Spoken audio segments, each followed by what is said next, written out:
Ang pag-aaralan natin ngayon is factoring general trinomial. Okay, number 1 is factor x squared plus 5x plus 6. So, ito yung solution natin. So, nagagawa muna tayo ng, ayan, open and close parenthesis, dalawa. Kasi ang resulting factor nito is dalawa. Dalawang binomial. Step 1, factor the first term.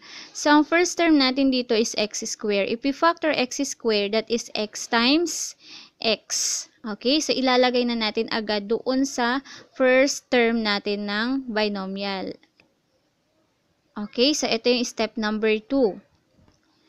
Factor the last term. So, ang last term natin dito ay 6. Okay, whose sum is 5, which is yung 5, yung middle term. Okay, kailangan pag pinactor natin yung 6, ang sum ng factor niya ay yung middle term. Okay, factor 6, 1 times 6 equals positive 6. Negative 1 times negative 6 is positive 6. Okay, so another factor ng 6 is 2 times 3 equals 6. Negative 2 times negative 3 equals positive 6. And the next step is add natin yung factor na nakuha. So, 1 plus 6 equals 7. Negative 1 plus negative is negative 7. 2 plus 3 equals positive 5. Then, negative 2 plus negative 3 is negative 5. Okay, so since ang hinahanap natin is yung factor na may sum na positive 5, so that is 2 and 3, which is ang sum is 5. So, yun yung gagamitin natin as factor. Right?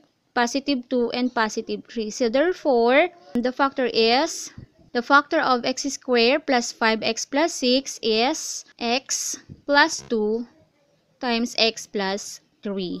Okay, and then next, i-check natin na kung yung factor natin ay tama. Okay, so ang gagawin lang natin, i-multiply natin yung dalawang factor. Yung x plus 2 at saka x plus 3. Okay, unahin natin yung first term, x times x equals x squared. Okay, which is ang first term natin ay x squared, which is correct. Next, for the last term, 2 times 3 equals 6. Okay, so tama yung last term natin na 6. Okay, how about the middle term? Check natin ang middle term.